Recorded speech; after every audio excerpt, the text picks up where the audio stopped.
since Wednesday of last week.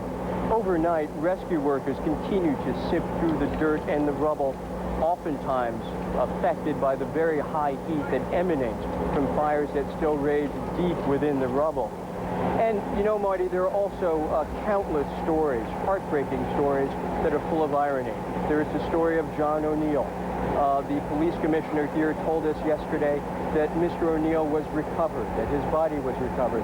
He was a retired FBI agent whose focus was on terrorism, and he had just started a new job as the head of security at the World Trade Center. He was only on his second day when he died trying to rescue people in Tower 2. And on a very interesting note, a strange note, there is also, in addition to bodies and potentially and hopefully life at the rubble, there is buried treasure. We understand that there are hundreds of tons of gold and silver buried beneath the rubble. Now, this was gold and silver that had been stored at Ford World Trade Center at a division of the Bank of Nova Scotia, and it was being stored for individual investors and companies as an investment. We are told that the value of that gold and silver is in excess of $253 million. So I am sure that officials here are looking for life, and they're much more interested in finding life, but you can bet they also have an eye on for that material as well. Marty? Michael, we know that when this tragedy first began, there were many crews that responded from all across the nation. I'm wondering now, have those crews been released as far as the search and rescue effort, and if so, have they been replaced by someone else? What my understanding is from our vantage point, and again, we've been pushed back a little bit from where most of the action is that everybody who was here about a week ago, that is the companies that were involved here, are still here. And what's happening really is that fresh replacements from those same units are coming in. So there might have been people here from Boston and from Missouri and just over the bridge and the tunnel in Long Island who were here when this all started. And those people are being sent home slowly and getting pressure troops to come back in. Marty? Michael Oku joining us live from the area around Ground Zero. Thank you very much. Judy? Well, Marty, officials who are familiar with the cockpit voice recorder are now confirming that there was a definite struggle on board the United Airlines jet that crashed in western Pennsylvania. Officials saying there was shouting heard on those tapes in both English and Arabic, as well as scuffling noises. Relatives of several passengers received phone calls from the plane describing their plans to retake it from the hijackers. President Bush has called those passengers heroes. As for the crash of the American Airlines jet into the Pentagon, the FBI has now taken control of that investigation. Our Justice correspondent Kelly Arena now has an exclusive look inside the FBI command center. The tips are pouring into this FBI command center at an overwhelming rate. Even with as many as 350 agents and 150 support staff working around the clock, gleaning useful information is a tedious job. There is such a volume. We've never had an investigation like this, of this magnitude. I don't think anyone has. And the volume of information that we have, there have been numerous fictitious names and false addresses and cutouts and that type of thing. And it just takes a long time analyzing all this information. But the assistant director in charge, Van Harp, says the FBI is not going it alone. We have Customs, IRS, ATF, Arlington Police Department, Federal Protective Service, Metropolitan Police, Washington Metropolitan Police Department, and our personnel. And it's a joint, and the United States Attorney's Office from Virginia, Eastern District of Virginia represented. Part of their focus is on finding out exactly what happened on American Airlines Flight 77, which crashed into the Pentagon, and on locating nearly 200 people the Justice Department says may have information about the terrorist attacks. It's like drinking out of a fire hose, but we have made some material progress. But as the agents piece together the information, chilling revelations. One of the hijackers who crashed into the Pentagon tried to polish his skills right in their own backyard at this small airport school in Bowie, Maryland. The significance of this event, of this disaster, of this heinous crime has had an impact on everyone in this country.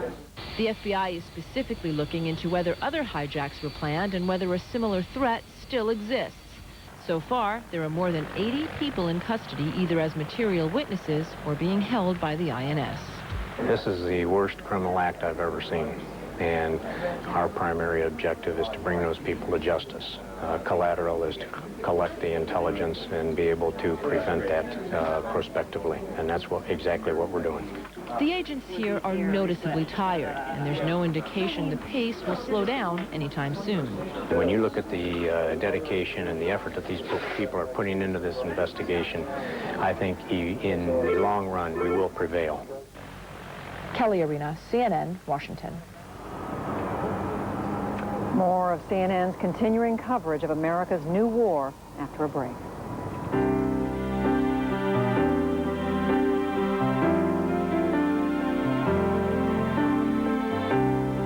We're obviously sadder today, and maybe we're a little bit wiser, but our Constitution is strong, our democracy is strong, our belief in humanity is strong, and I think that's what's special about America. And in that sense, I think the terrorists lose because we win.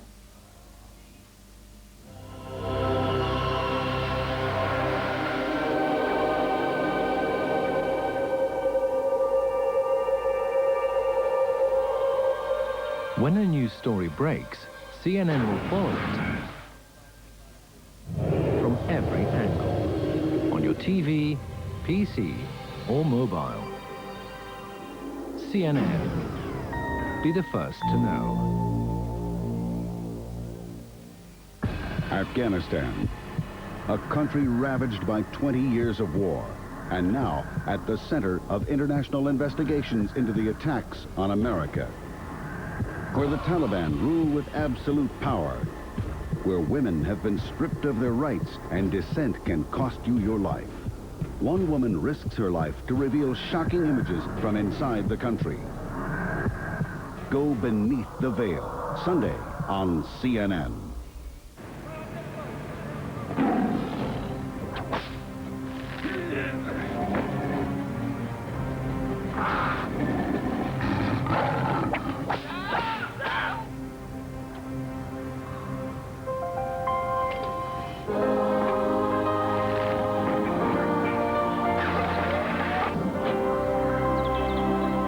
The International Labour Organization for Fairness in the Workplace.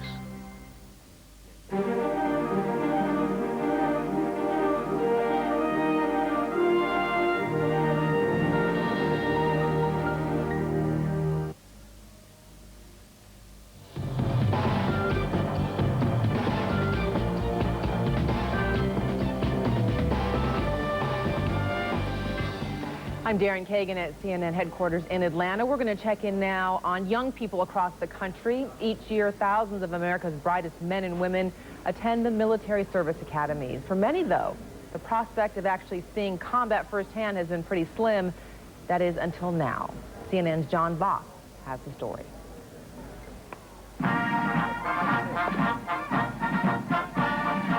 West Point, for almost 200 years, training America's military leaders.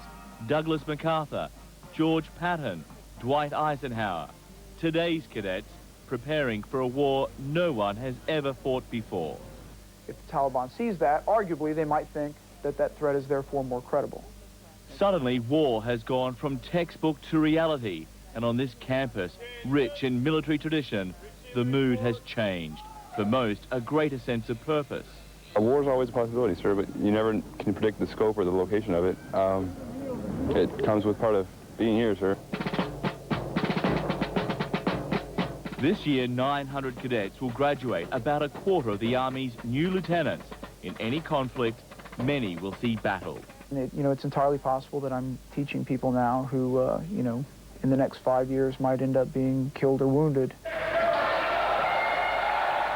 They train for 4 years to lead soldiers into combat, but the officers who passed through here before never confronted this new, faceless enemy. Here at West Point, they say they've been preparing cadets for this new kind of war for the past 10 years, since the end of the Cold War. And so the notion that terrorism exists is hardly new. and that the United States is going to have to come to grips with this phenomenon in some substantial way is not new either. And so, frankly, this is business as usual for us. The school's motto, duty, honor, country, words to live by, and for some, words to die by as well. John Bors, CNN, West Point. And from the American military academies, we want to go to the other end of the spectrum. As some college students are preparing for war, others are actually trying to eradicate it. Our Jason Bellini spoke to some university students in New York. These students want to see a peaceful solution in America's fight against terrorism. Forum, the room is full. We apologize. No, we're over capacity. So many people showed up, which is awesome and incredible and uplifting, but also a fire hazard. The turnout was unexpected, nearly uncontrollable. Teach-ins at New York University brought anti-war voices out of isolation. We have every right, as they beat the drums in a war hysteria, to ask questions of our government if we are expected to not only support this war. Large, loud, and together in one room, the student organizers of a new peace movement know how unheard, unseen, and unwanted they are right now by the U.S. at large. They've seen the polls supporting military action. Most consider war inevitable and wrong. That the target is terrorism makes it no better. Who are these peace activists? Are they the same young people who scrawl messages of peace and love on makeshift memorials? Some, yes, but most I spoke to say they're not neo-hippies. They come from a new school of protest. The anti-globalist school. They're applying to America's new war, a philosophy expressed in Seattle and around the world in protest against the IMF and the World Bank. They believe global alliances, like the one President Bush is forming to fight terrorism internationally, makes victims of the poorest and weakest members of the world community. It's like a move towards like a globalization of a police state. During President Bush's speech to Congress, a small gathering of NYU students reacted. With disgust. Scary. He's like, we're going to go to war, and you're either going to be with us or against us. The thing Americans need to look at, they believe, are the reasons why terrorists would hate us. This is an attack on like our domination and economic exploitation of the entire world. The thing what people like us want is justice. But what our government's going after is punishment. All in the room agreed that something needs to be done. What that something is, they could not articulate. And where they, while sharing a pacifist philosophy, butt heads. Be meaningful, like say something that has some merit to it, something that you wish he should have said, because I don't know what I wish he should have said. To take a pro-peace stance, does that mean being against any type of armed retaliation? I think to be pro-peace is, to me anyway, to be for the smallest amount of loss of life possible. You know that, you know, someone close to me died down there. Like, I understand that. But that doesn't mean that we should go out and, like, declare this gigantic crusade. I totally agree. Do you feel a sense of urgency right now? Yeah. But as peace activists struggle to offer alternatives and educate the public on what they consider the root causes of terrorism, they feel peace is rapidly slipping away. Jason Bellini, CNN, New York. So much of the focus of the U.S. military buildup has focused on Central Asia. In the midst of all this, the Pope pays a visit to Kazakhstan. We'll have the latest on that visit just ahead. Stay with us. Right now, a quick break.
What is America's next move? Find out from National Security Advisor Condoleezza Rice and top senators John McCain, Joe Biden, and Richard Shelby on a special late edition with Wolf Blitzer. As America weighs its options, the world responds. From international reactions to the impact on world markets, stay with CNN for the most comprehensive coverage of the war against terror. Trees help clean the air as they grow, absorbing excess carbon dioxide that's causing global warming and threatening nature's balance. That's why Winrock is pioneering ways to measure the carbon dioxide trees and plants absorb. We're helping local people, governments, and businesses plan for the future and protect the atmosphere by preserving forests. That will result in better management of the world's natural resources and improve our quality of life. Winrock International, putting ideas to work. This is CNN.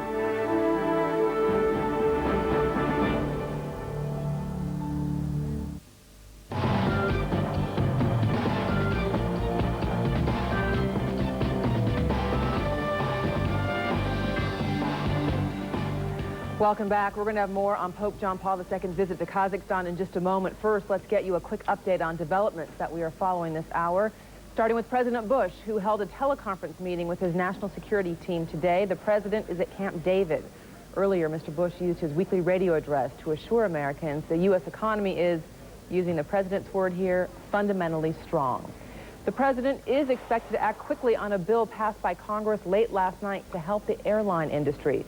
The measure provides for $15 billion in cash and loans for the airline industry. And as several hundred pro-Taliban protesters rallied for a second day in Pakistan, administration officials tell CNN the U.S. is in talks with Pakistan's government to use an air facility near the Afghan border. That facility was used by U.S.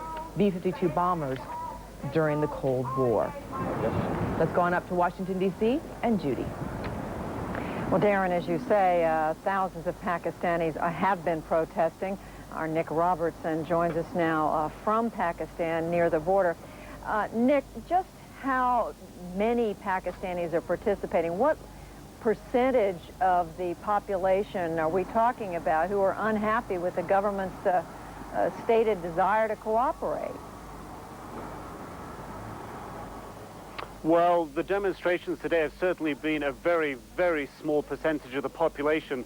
The demonstrations yesterday had a slightly larger turnout, but even by the standards of Pakistan, they were still very, very small. We're only talking here of tens of thousands of people, and today perhaps the numbers more up in the large hundreds. But overall, President Musharraf has been quite relieved to see that the level of demonstrations have not been large. The real danger for him, perhaps, would come if there were missile attacks that would certainly galvanize the more radical elements of the population. But on cities, for example, like Islamabad, where there's a very large middle-class population, that's the capital of Pakistan, there is a fairly large degree of support for President Musharraf. The support for the Afghans, for the Taliban position, and for the sort of more extreme religious clerics here who whip up the anti-President Musharraf feeling in Pakistan tends to be closer to the border with Afghanistan, in the tribal regions, close to where we are here in Quetta, Baluchistan, and the northwest frontier province, which is an area of Pakistan that the government of Pakistan doesn't fully control. It has a sort of separate area of authority compared to the rest of Pakistan. Perhaps the numbers can be best judged by the popular support for those Muslim parties, the JUI, Jamiat-e-Islami, who were one of the parties that helped found the Taliban in the early 1990s, and they would claim perhaps more than 1 million supporters. I was at a rally earlier this year, a few months ago, for some of these Islamic parties, the more radical Islamic parties, and it was a rally attended by over 1 million people. It was a huge 3 or 4 day conference out in the open, and certainly what we've seen on the streets here so far is nothing in comparison to that. So certainly very few of those supporters have so far been galvanized by what they see happening in their country. Nick, you were saying that President Musharraf is no doubt worried about missile attacks. Just to clarify, are you saying if there were U.S. or allied missile attacks into Afghanistan, that would then upset more people in Pakistan, or what? Yes, indeed. I apologize for not being clear. That is the case. If there were missile attacks from the United States or by the United States into Afghanistan, the radical Islamic clerics and their followers here would certainly be a lot angrier than they are now, and that would pose a greater problem for President Musharraf, and that would be his fear, analysts say, at this time. It also has to be said that President Musharraf has been fighting a long-running battle with the Islamic parties since he came to power in 1999 in a bloodless coup. That is because he's introduced democratic reforms. Those reforms have started off at grassroots level in local areas. He has introduced, and which hasn't happened here before, empowerment for women at local level, that they can hold public office at local level, and that is something that these traditional Islamic parties are opposed to. They like the Taliban, do not see such a great enfranchisement for women in their communities, and so President Musharraf has really been running a long-running battle with these parties for quite some time. Judy? Nick, just quickly, is there any type of battle, attack that the U.S. and its allies could make on Afghanistan that would be more acceptable to the people in Pakistan? Or is it any sort of military action that would upset them?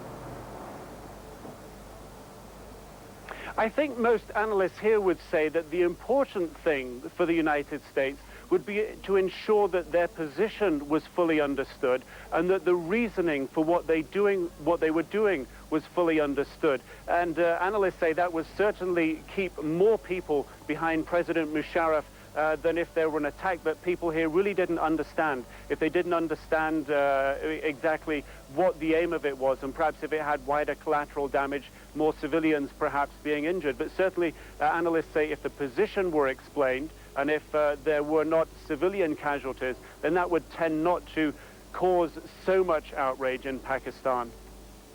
All right, CNN's Nick Robertson joining us from Pakistan near the border with Afghanistan. Marty? Thank you, Judy. Pentagon officials are expected to leave for Islamabad, Pakistan today. They are to make an assessment of the military facilities there. For more on that and what role Pakistan will play in any U.S. military response, I'm joined by Ambassador Ahmad Kamal. He is the former Pakistani ambassador to the United Nations and continues to hold many hats and do many things for the UN. Thank you, sir, for joining us today. Pleasure, Marty. How vital is Pakistan at this key moment now? Oh, I think it's absolutely central. Any look at the map will show that Afghanistan is a landlocked country and that the only feasible route into Afghanistan for any type of action goes through Pakistan, whether it is by air, whether it is across the ground, or whether it is through the use of intelligence and information. I must confess, however, that on the last occasion that cruise missiles were used against Afghanistan, permission to use Pakistani airspace was neither asked for nor obtained. We know that for President Musharraf, for your people, this is a very difficult time, that the United States has asked something. There are many people in your country that disagree with that request. Is it possible that Pakistan could be on the brink of civil war as a result of this? Oh, no, not at all. There is a certain number of people who are dissatisfied, and the government, incidentally, has taken a very courageous decision. There are competing factors at play. There is a dissatisfaction because the alliance between the United States and Pakistan has a long history. It existed between the 1950s and the 1960s through a treaty organization, SEATO, which then frittered away because in the 1965 war between India and Pakistan, the United States did not come to Pakistan's help. We went through a process of fighting a war together for 10 years against the brutal Soviet-Russian occupation of Afghanistan, in which 1.5 million people died, 7 million were uprooted from their homes, 10 million landmines were planted in Afghanistan. Once again, we fought together, and having come to the end of that war and having they got to a position where the Soviets had to withdraw in utter defeat, the United States, unfortunately, turned its face away again. But what must the United States do in this time around to make sure that the support for the government remains? This time, to begin with, started in the early 1990s when, at the end of the first attack on the World Trade Center, Pakistan again allied itself with the United States in bringing to justice Ramzi Yousef for an act which we considered reprehensible. This time I would imagine that the average Pakistani would hope that we are on the verge of a more enduring, a closer and a longer-term relationship between the United States and Pakistan. These military strikes can be effective in the short term, but the long term is going out and striking at the roots of the problem here. Do you see that? Yes, but the roots are quite right, but the roots of the problem may not lie in Afghanistan at all. In fact, it is not coincidental that out of the 18 or 19 hijackers, not a single one is an Afghan. So perhaps one has to be looking for root causes elsewhere. They may lie in Iraq, where continued sanctions have created great frustration among the population, and where they have not created any damage to the regime against whom the sanctions are supposed to apply. The root causes may lie in the Middle East, where support to one side in the Israeli-Palestinian conflict has created suffering to the other side over 50 years. People have seen nothing but suffering. Let me ask you this quickly in the time we have left, sir. Pakistan is one of 3 nations that has recognized the Taliban. The United Arab Emirates today cut off those relationships diplomatically. Will Pakistan do the same? I doubt it. I think it is very important to remain engaged with the Afghans, for Afghanistan is a country which exists. The people of Afghanistan are a people who exist. The majority, 72% of them, are Pashtuns. You have to have relations with them. You have to recognize the realities. And irrespective of which government is in power in Afghanistan, Pakistan will recognize it. Ambassador Kamal, we also know that at least 100 Pakistanis lost their lives with the attack on the World Trade Center building. Our condolences to you and your people. Thank you for joining us today. Thank you very much. We'll take a break. Our coverage will continue in a moment.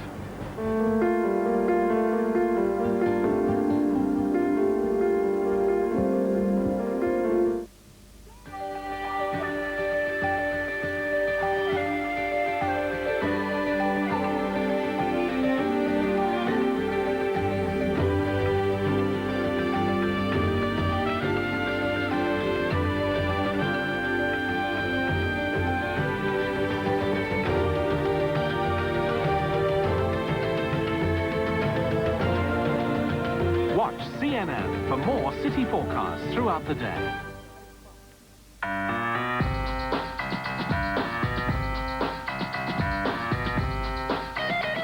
In May of 1993, there were millions of cars and trucks on American roads, and obviously 4 times as many tires. Landfills were overflowing with worn-out tires, and the search was on for an economical way to recycle them. Here's what was being done in the Chicago area. The shredded tires were fed into a powerful furnace which produced oil and a sooty residue containing carbon black. The plan was to mix the oil with diesel fuel to power trucks. The carbon black, which was sifted and refined, was then to be used to make new rubber products. Today, there are a number of tire recycling companies in business, but the real goal, and it's one that has yet to be reached, is to come up with an economical way to recycle old tires. Until then, many of the nation's tires are destined to land in landfills. Afghanistan, a country ravaged by 20 years of war, and now at the center of international investigations into the attacks on America. Where the Taliban rule with absolute power, where women have been stripped of their rights and dissent can cost you your life. One woman risks her life to reveal shocking images from inside the country. Go beneath the veil, Sunday on CNN.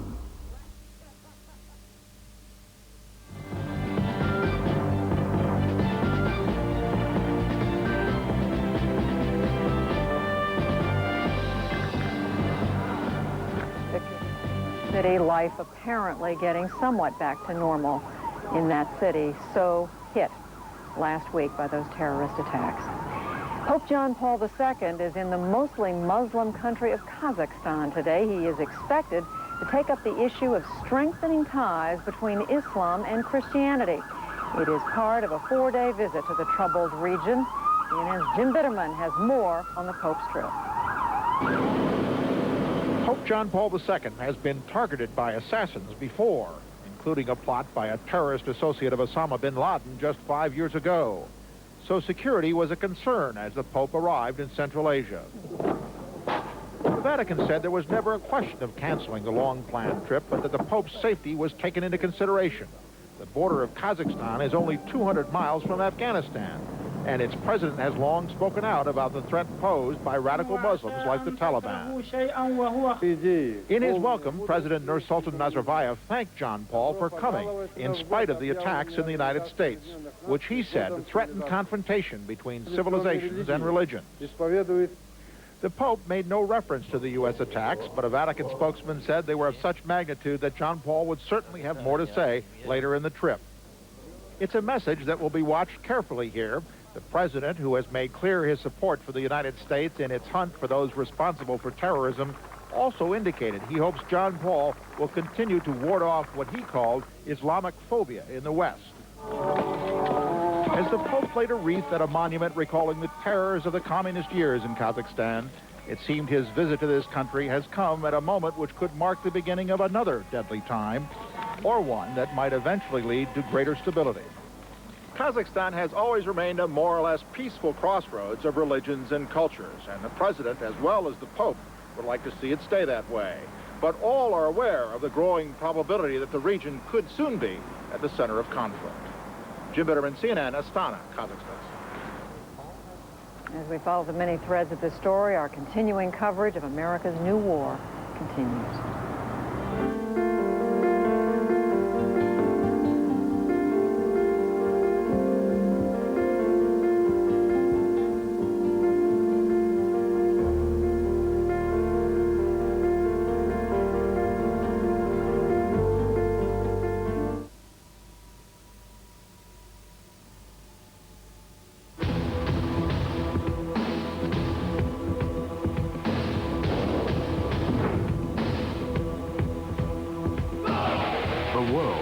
Challenging sporting event is also the world's most challenging IT event. Toshiba supports the FIFA World Cup as official IT partner with equipment such as personal computers and servers. Toshiba. Q&A, only on CNN. As America weighs its options, the world responds. From international reactions to the impact on world markets. Stay with CNN for the most comprehensive coverage of the war against terror.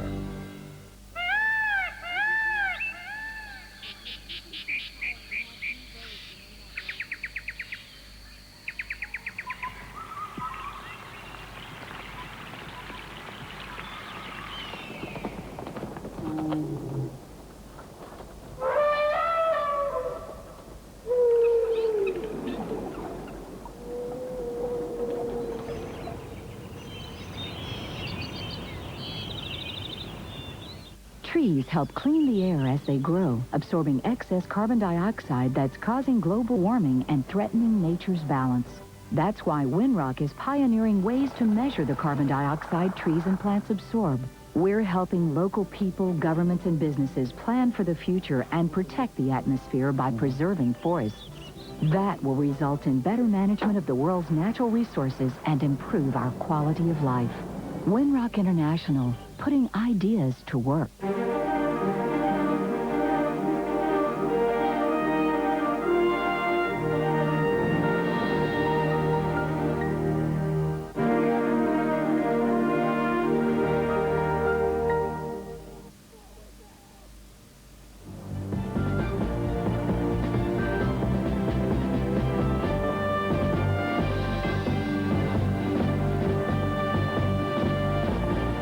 Military experts say a key to winning any war is understanding the enemy, learning to think and move like the enemy, whether on the ground or in the air.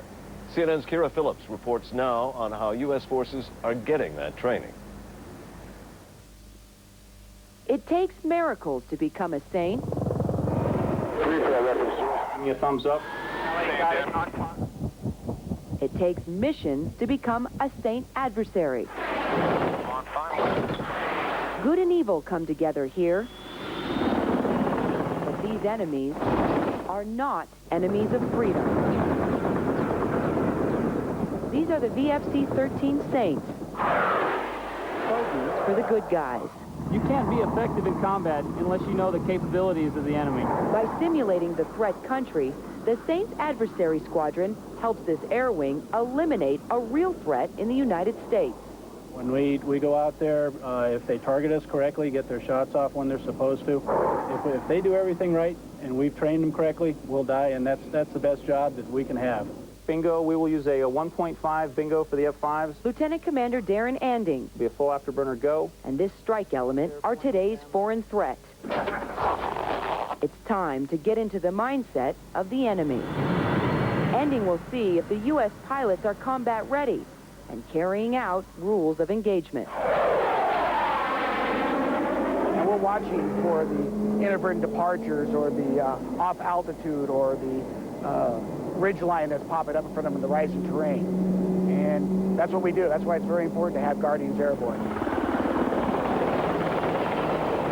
This is Combat Town, simulated urban warfare, bombing enemy tanks and aircraft, destroying surface-to-surface missiles and weapon depots. Crucial training for strike fighter readiness. This is one of the few ranges in the United States that they're able to drop live weapons on target. If a fighter is not able to drop live weapons in practice, how can anyone expect them to drop live weapons for real somewhere in a war? I'll tell you what, the fighters today did an excellent job. Everybody would be very proud of them today. Bombs were on target on time. They did some slaying in the air. All of us were dead before they even got to the target. Dead Saints, but a breathing mission. See you later. A squadron training to intercede on behalf of a free world, fighting against terrorism. Kira Phillips, CNN, Fallon, Nevada. CNN's coverage of America's new war will continue in a moment.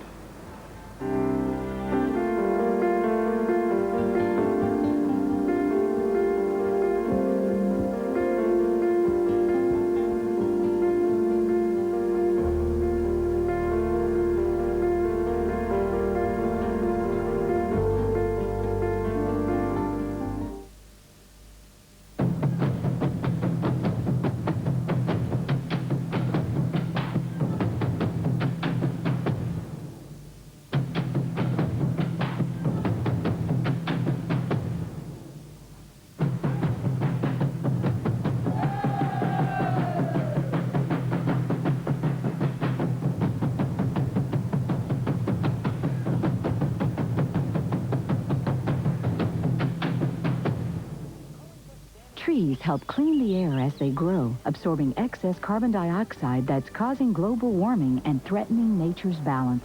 That's why Winrock is pioneering ways to measure the carbon dioxide trees and plants absorb.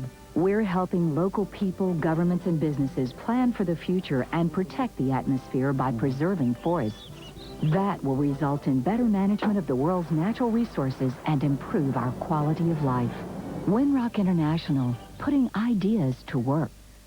Brave reviews today and big contributions after last night's program. We get more now from CNN's Sherry Sylvester.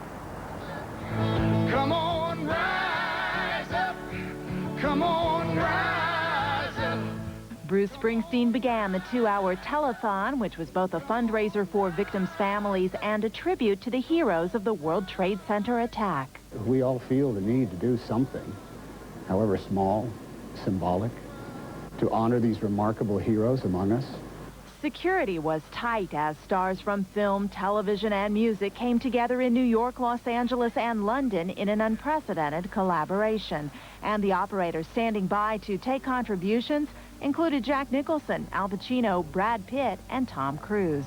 When darkness comes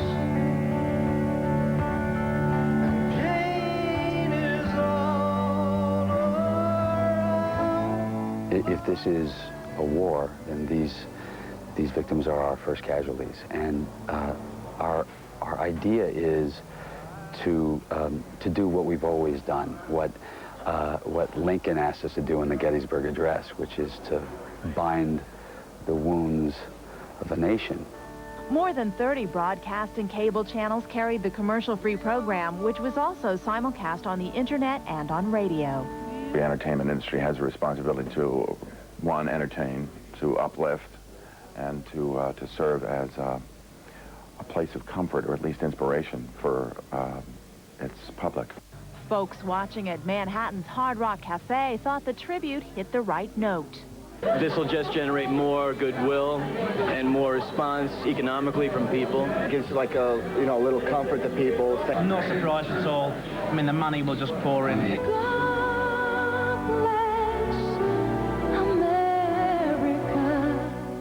I think everybody is coming together in a really impressive way. They're forming some sort of bond that I've never seen before in my lifetime. Muhammad Ali made a plea for understanding. Because Islam is peace against killing, murder. Julia Roberts contributed $2 million to the fund. Let's love one another, live each day, reach out to each other, be kind to each other. Sherry Sylvester, CNN, Los Angeles.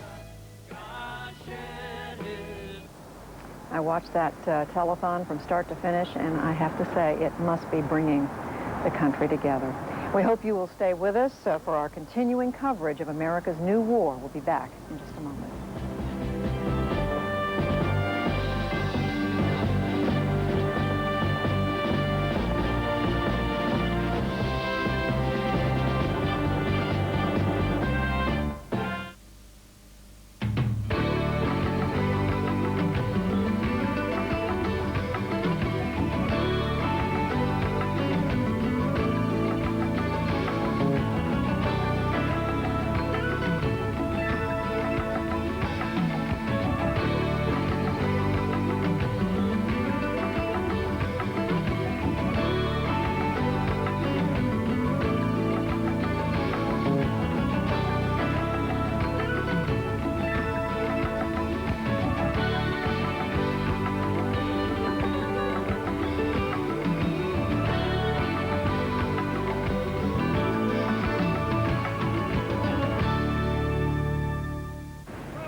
The International Labour Organization for Fairness in the Workplace.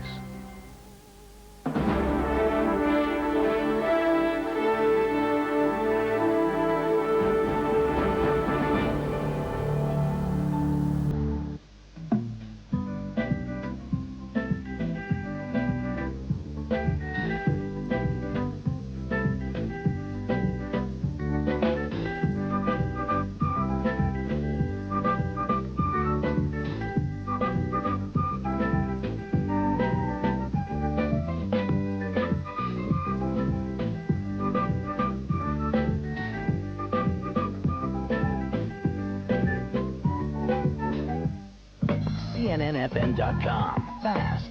From the raw numbers to investment strategy and advice. Getting the information to you when you need it. CNNFN.com. Smart. Our team of online reporters and editors provide you the very latest facts, with original reporting and writing on all the day's top financial stories, personal finance coverage second to none, and the tools to help you act on the information and news we provide. CNNFN.com. Put the web to work for you.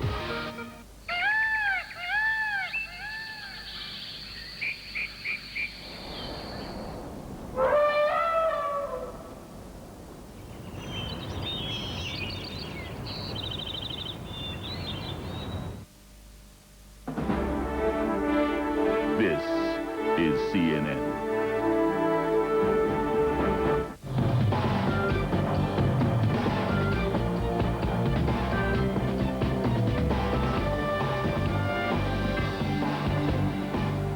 Welcome to CNN's continuing coverage of America's new war. I'm Darren Kagan at CNN Center in Atlanta. For you now, a look at the latest developments.